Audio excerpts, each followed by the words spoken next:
Oke, Assalamualaikum warahmatullahi wabarakatuh. Waalaikumsalam Waalaikumsalam warahmatullahi wabarakatuh.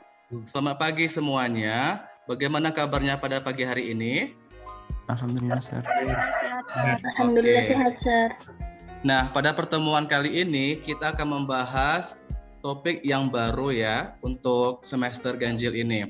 Nah, sebelum saya kasih tahu apa topiknya, nah coba kamu perhatikan gambar ini guys. Pay attention to this image. Nah, kira-kira ini gambar apa guys? Ini mereka lagi ngapain nih? Ini ada anak-anak lompat sambil berpegangan tangan, kemudian ada pasangan yang sedang olahraga atau jogging, kemudian di sini ada gambar tengkorak. Ini kira-kira apa topiknya? Pergerakan Gerak ya, bagus. Nah, jadi pada pertemuan kali ini kita akan membahas topik tentang sistem gerak pada manusia. Nah, di sini untuk KD-nya adalah siswa mampu menganalisis hubungan atau keterkaitan antara struktur jaringan penyusun organ pada sistem gerak dalam kaitannya dengan bioproses dan gangguan fungsi yang dapat terjadi pada sistem gerak manusia. Nah, kemudian untuk topiknya adalah tulang sebagai alat gerak pasif.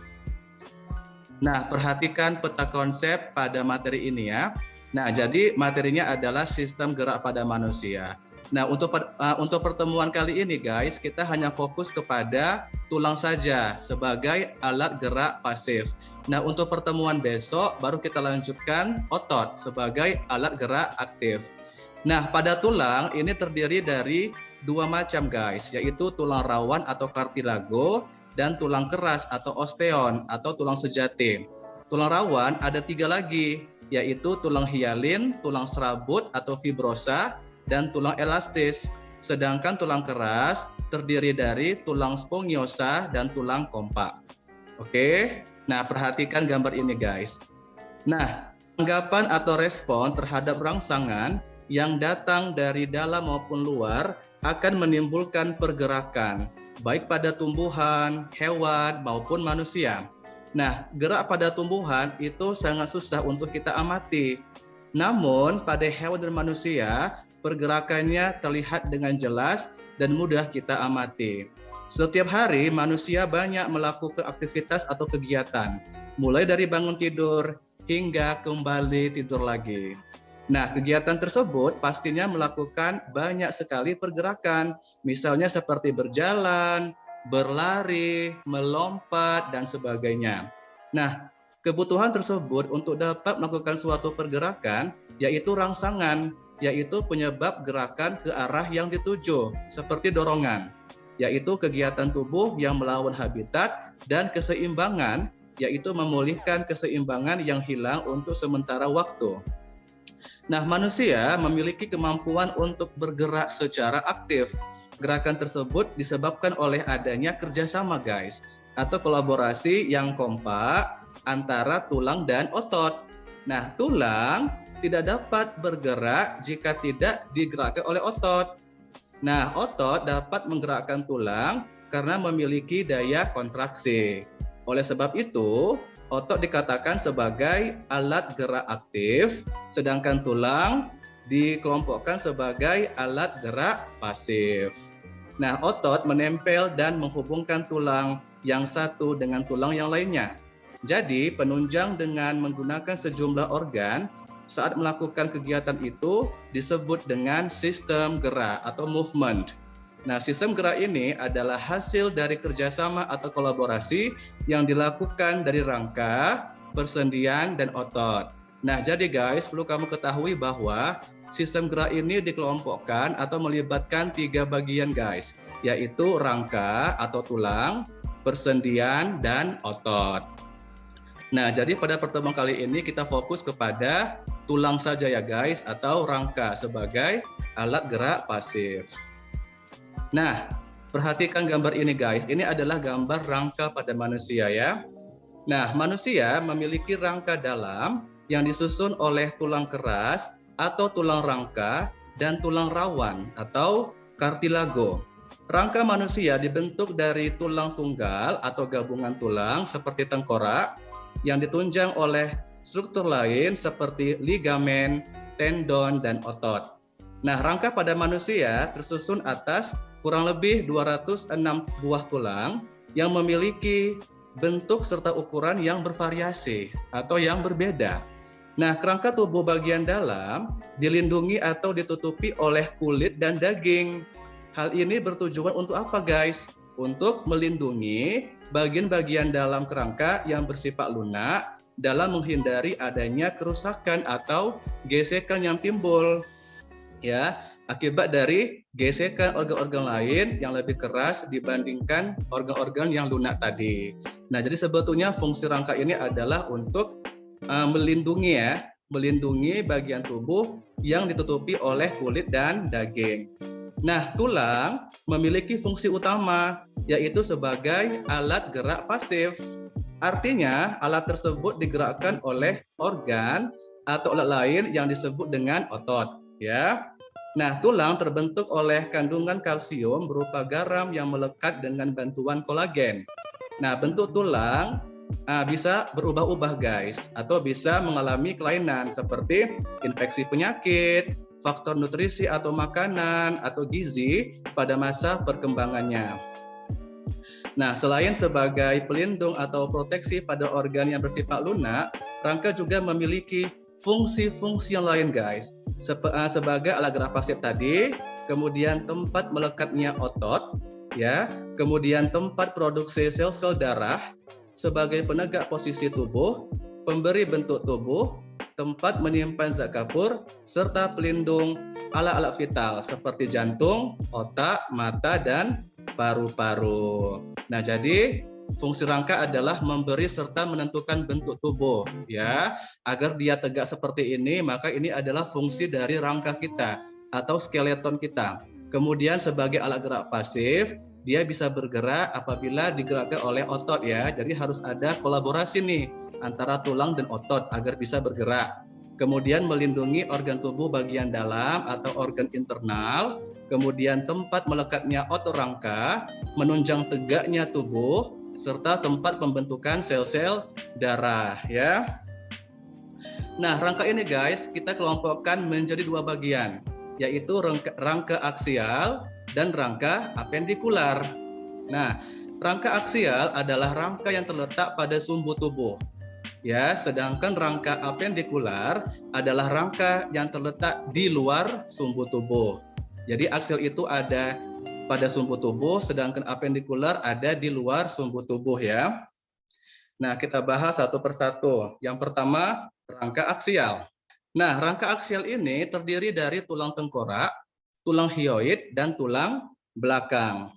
Nah, tulang tengkorak ini dibagi lagi, guys, menjadi 3 bagian, yaitu tulang kepala atau kranium, tulang wajah, dan tulang pendengaran. Nah, tulang tengkorak ini berbentuk pipih, ya, saling berhubungan dan membentuk rongga-rongga, guys. Nah, tulang tengkorak ini terdiri dari 22 buah tulang, 8 tulang membentuk tengkorak bagian kepala atau tempurung kepala, dan 14 tulang tengkorak bagian muka atau bagian wajah. Nah, tulang ini memiliki fungsi yang amat penting, yang sangat esensial, yaitu apa? Melindungi otak kita, mata kita, dan telinga bagian dalam.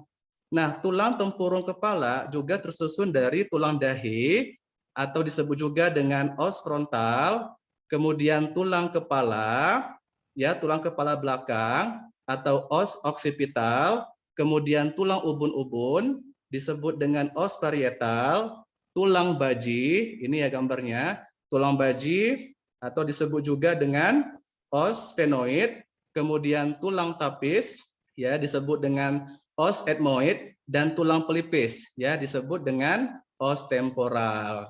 Nah, kemudian, guys, tulang muka atau tulang wajah terdapat pada bagian depan kepala, ya, di sini. Nah, tulang-tulang muka membentuk rongga mata untuk melindungi mata, membentuk rongga hidung, serta langit-langit atau palatum, dan memberi bentuk wajah. Tulang muka terdiri atas 2 tulang rahang atas atau maksila, 2 tulang rahang bawah atau mandibula, 2 tulang pipi atau zigomatik, 2 tulang air mata atau lakrimal, dan 2 tulang hidung atau nasal, 2 tulang langit atau palatum, dan 1 tulang pangkal lidah atau hyoid. Ya, Nah, seperti ini dia guys gambarnya. Jadi kranium atau tulang kepala itu ada 1 tulang dahi, 2 tulang ubun-ubun, 1 tulang kepala belakang, 1 tulang baji, 1 tulang tapis, dan 2 tulang pelipis.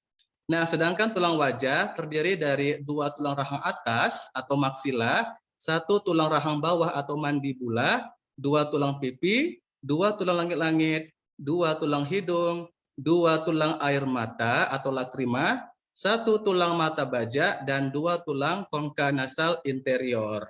Nah, sedangkan tulang pendengaran ada 3 bagian guys.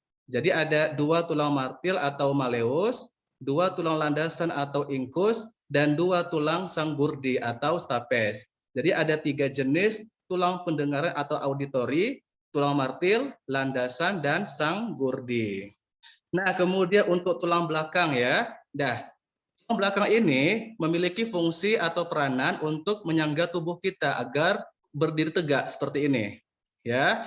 Nah, tulang belakang ini guys terdiri dari 33 ruas tulang yang terdiri atas 7 ruas tulang leher atau serviks, 12 ruas tulang punggung atau toraks, 5 ruas tulang pinggang atau lumbar, 5 ruas tulang belakang atau sakrum, dan 4 ruas tulang ekor atau koksigea.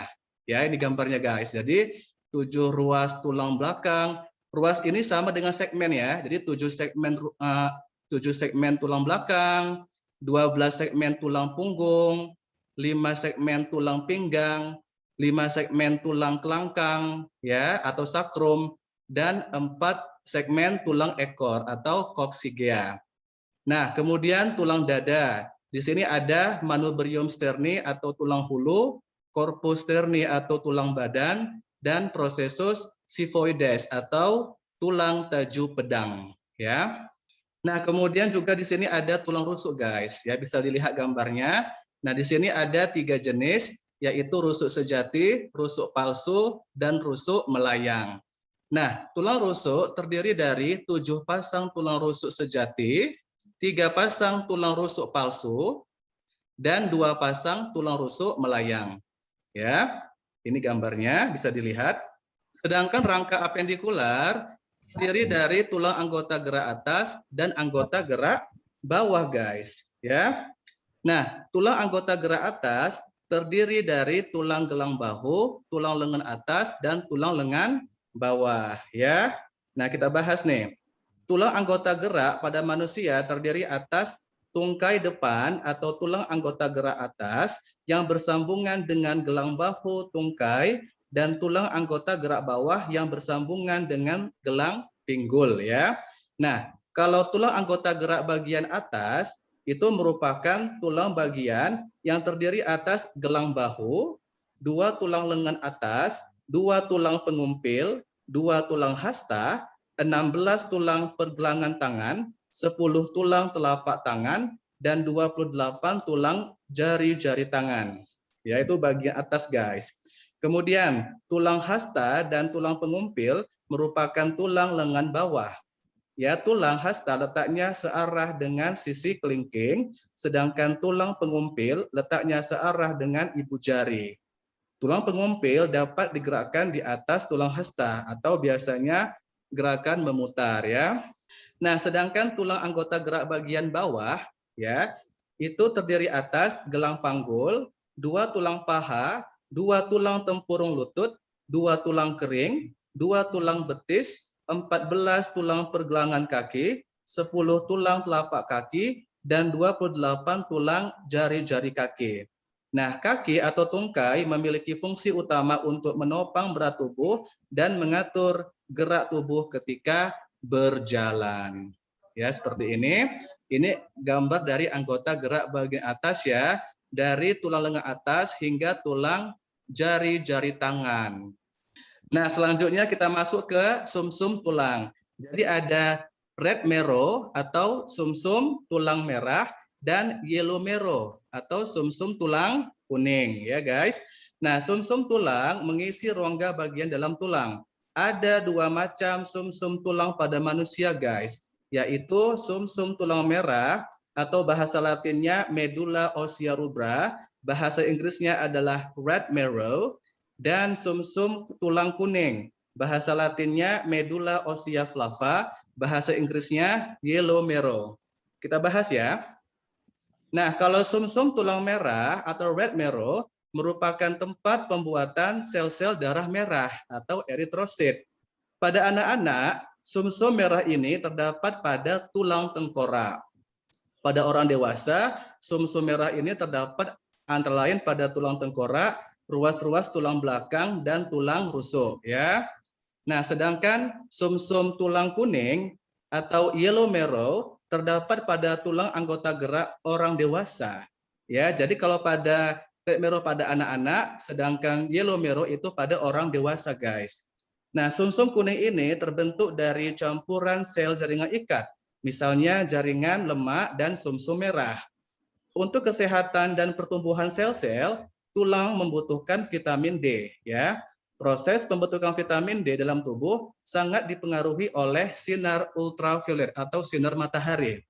UV atau sinar ultraviolet yang jatuh mengenai kulit tubuh manusia dapat mengubah provitamin D yang terdapat pada tubuh menjadi vitamin D.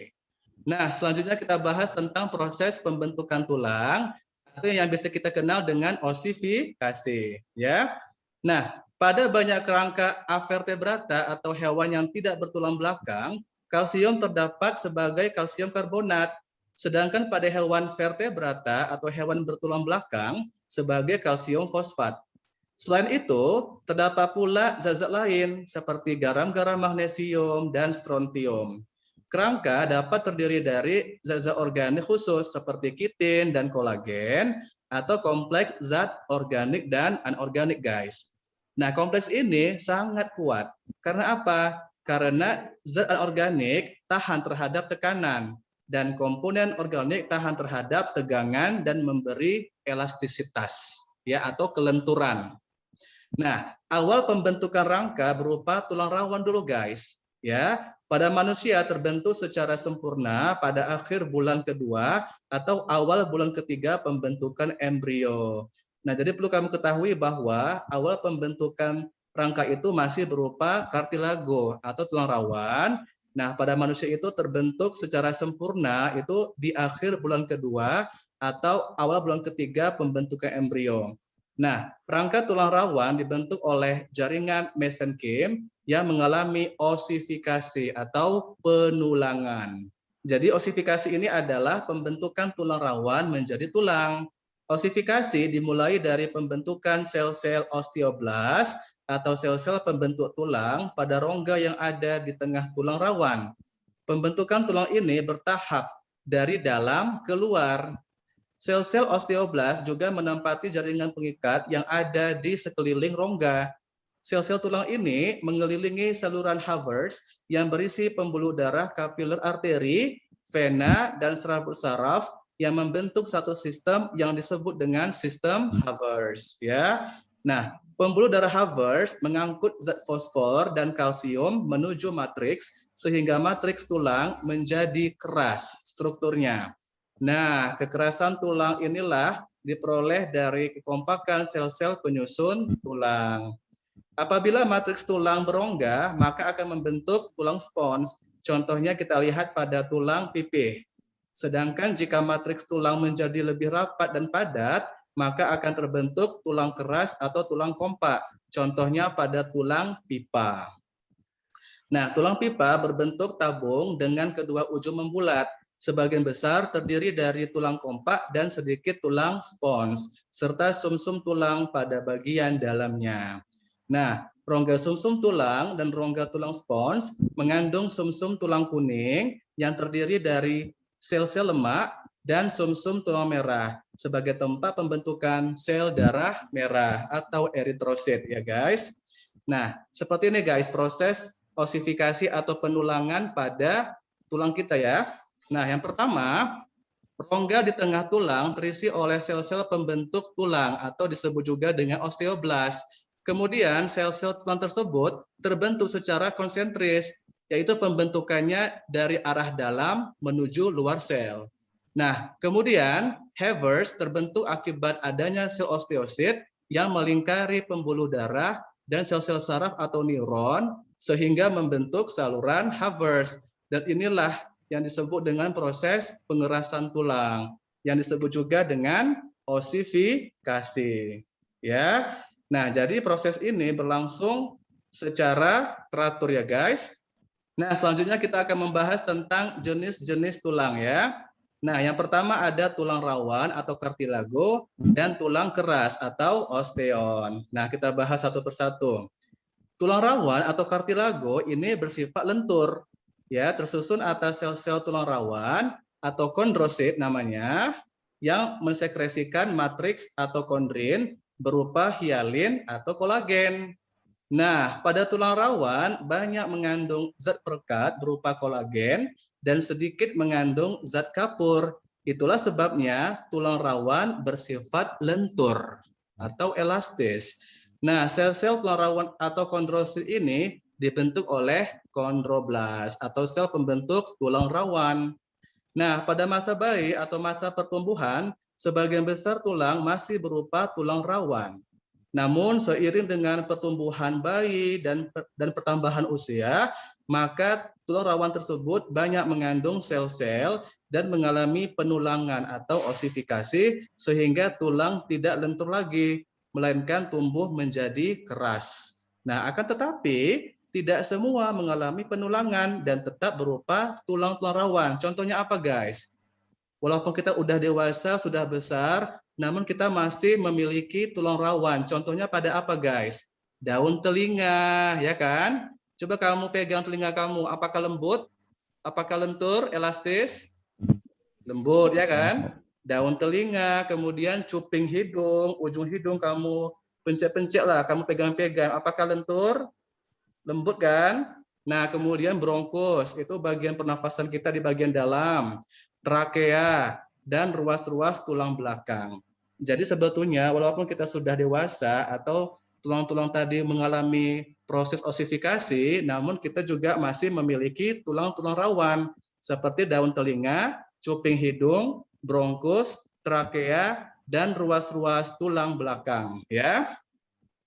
Nah, berikut ini terdapat beberapa ciri-ciri dari tulang rawan atau kartilago, yaitu berbentuk khusus jaringan ikat dengan fungsi utama menyokong jaringan lunak, kemudian terdiri atas sel-sel, yaitu kondrosit dan kondroblas, dan matriks, yaitu serat dan substansi dasar. Kemudian matriksnya mengandung serat kolagen atau serat elastin yang memberi kekuatan, dan tulang rawan memiliki kekuatan renggang, penyokong struktural, dan memungkinkan terjadinya fleksibilitas tanpa adanya distorsi atau gangguan. Ya, nah di sini ada fungsi dari tulang rawan, guys. Yaitu yang pertama nih ya, memungkinkan jaringan ini menahan stres atau tekanan mekanis tanpa mengalami distorsi. Kemudian menunjang jaringan lunak karena permukaannya licin dan berdaya kenyal, maka tulang rawan merupakan daerah peredam guncangan dan permukaan gesekan bagi sendi sehingga memudahkan terjadinya gerakan pada tulang. Kemudian kartilago ini penting untuk perkembangan dan pertumbuhan tulang-tulang panjang sebelum dan sesudah lahir. Ya. Nah, berikut ini terdapat beberapa komponen penyusun tulang rawan ya, yaitu ada sel, substansi dasar, dan serabut ya. Nah, kalau sel, kartilago tersusun atas sel-sel yang disebut dengan kondrosit, di mana kondrosit itu terletak di dalam lakuna, dan lakuna itu tersebar di dalam matriks. Nah, pada sel terdapat kondronektin yang menghubungkan GAG dan kolagen. Sel kondrosit berbentuk oval dan memiliki sedikit mikrofili. Nah, dalam perkembangannya, sel-sel ini memiliki badan Golgi yang besar, RE kasar, dan vakuola. Nah, sel kondrosit dapat membentuk protein, serabut kolagen, dan substansi dasar, contohnya kondroitin sulfat. Nah, kemudian komponen substansi dasar. Nah, pada jaringan tulang rawan, substansi dasar itu tersusun oleh kondroitin sulfat.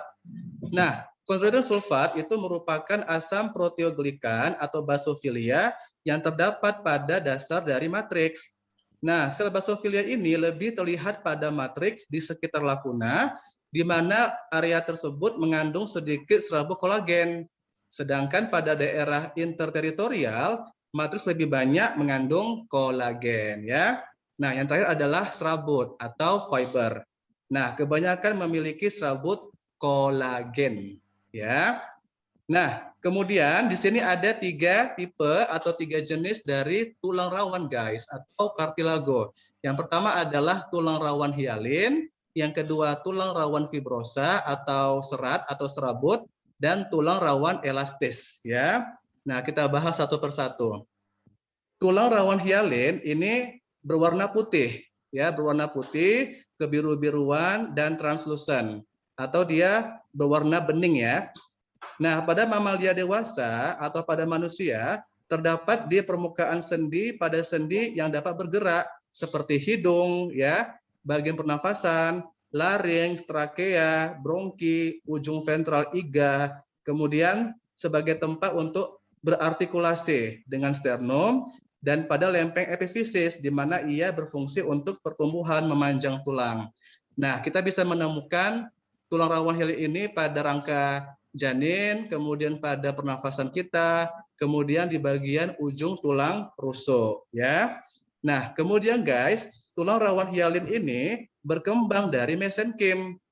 Nah, sel-sel yang dibentuk melalui diferensiasi atau pendewasaan langsung dari sel mesenkim yang disebut dengan kondroblast dengan sitoplasma basofilik penuh dengan ribosom. Ya. Nah, yang kedua tulang rawan fibrosa atau serabut. Nah, tulang rawan fibrosa ini terdapat pada tempat yang memerlukan penyokong kuat dan daya rentang. Nah, ditemukan pada diskus intervertebra, yaitu bagian tulang belakang, kemudian pada perlekatan ligamen tertentu pada permukaan tulang rawan dari tulang dan simfisis pubis. Itu bagian daerah kemaluan ya, tulang kemaluan. Kemudian juga serat kolagen yang banyak itu membentuk berkas-berkas tidak teratur di antara kelompok-kelompok kondrosit atau tersusun paralel atau sejajar sepanjang kolom kondrosit. Nah, kita temukan pada hubungan antar ruas-ruas tulang belakang ya guys. Nah, yang terakhir adalah tulang rawan elastis atau elastin ya. Kalau di buku itu ada elastin atau ada juga elastis, itu maksudnya sama. Nah, kalau tulang rawan elastis ini terdapat di bagian telinga guys, telinga luar, kemudian epiglotis. Nah, jadi guys, tulang rawan ini ya memiliki serabut kolagen tipe 2, mengandung jalinan serat-serat elastis tersebar secara luas. Nah, kondrosit pada tulang rawan elastis dan hialin serupa dan memiliki perikondrium ya. Oke, yang kedua adalah tulang keras atau tulang sejati atau osteon.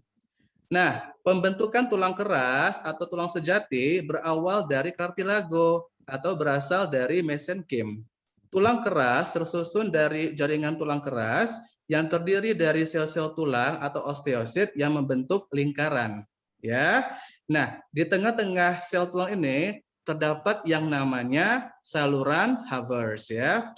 Pada Havers terdapat pembuluh kapiler yang berfungsi untuk mengangkut sari-sari makanan dan oksigen pada sel-sel tulang. Pada tulang keras banyak mengandung zat kapur atau kalsium dan sedikit mengandung zat perekat. Matriks akan mengeluarkan kapur dan fosfor yang menyebabkan tulang menjadi keras. Nah, proses pengerasan tulang disebut dengan osifikasi atau penulangan. Nah, jenis osifikasi adalah desmal dan kondral. Nah, kondral meliputi perikondral dan enkondral. Kemudian desmal merupakan penulangan pada tulang keras, sedangkan kondral adalah penulangan pada tulang rawan.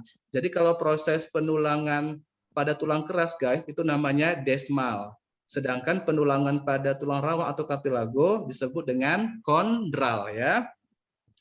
Nah, sel-sel tulang keras yang telah mati akan membentuk rongga bekas sel tulang yang disebut dengan lakuna.